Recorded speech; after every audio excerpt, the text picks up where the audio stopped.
मध्य प्रदेश के मुख्यमंत्री शिवराज सिंह चौहान की अध्यक्षता में कैबिनेट की बैठक संपन्न हुई, जिसमें कई अहम प्रस्तावों को मंजूरी दी गई। कैबिनेट बैठक में परिवहन और किसानों के लिए महत्वपूर्ण फैसले लिए गए। ग्रामीण क्षेत्रों में परिवहन सुविधाओं के विस्तार के लिए नई ग्रामीण परिवहन नीति को मंजूरी दी गई। इसके साथ ही कई महत्वपूर्ण प्रस्तावों पर कैबिनेट की मुहर लगी।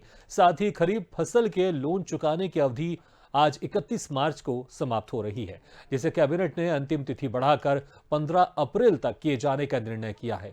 इससे 15 अप्रैल तक बढ़ी हुई अवधि के अंतर का ब्याज, जो लगभग 60 करोड़ रुपए होगा, उसे सरकार भरेगी। वहीं प्रदेश में वर्तमान में 40 निजी विश्वविद्यालय संचालित हैं।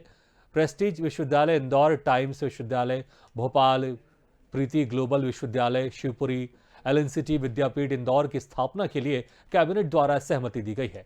संसदीय मंत्री डॉक्टर नरोत्तम मिश्रा ने कैबिनेट के फैसलों की जानकारी दी।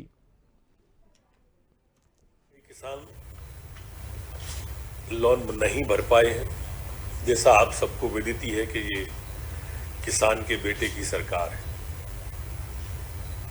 और इसलिए हर पीड़ा से वो स्वयं लगभग अवगत रहते हैं। आज आखिरी दिन था तो मुख्यमंत्री जी ने किसान डिफाल्टर ना हो जाए ये संज्ञान लिया और इसलिए इस अवधि को बढ़ाकर अब 15 अप्रैल कर दिया है।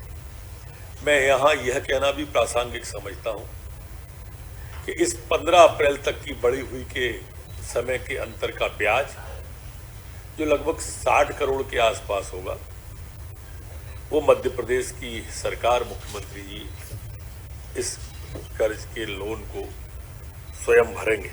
वर्तमान में मध्य प्रदेश में 40 निजी विश्वविद्यालय हैं। इसमें से 4 निजी विश्वविद्यालयों की स्थापना के संबंध में 22 फरवरी 2022 को अध्यादेश जारी किए गए हैं। प्रेस्टीज विश्वविद्यालय इंदौर, टाइम्स विश्वविद्यालय भोपाल, प्रीति ग्लोबल विश्वविद्यालय शिवपुरी, एलएनसीटी विद्यापीठ विश्वविद्यालय इंदौर, इन सबको आज मध्य प्रदेश के कैबिनेट के द्वारा सहमति प्रदान की है।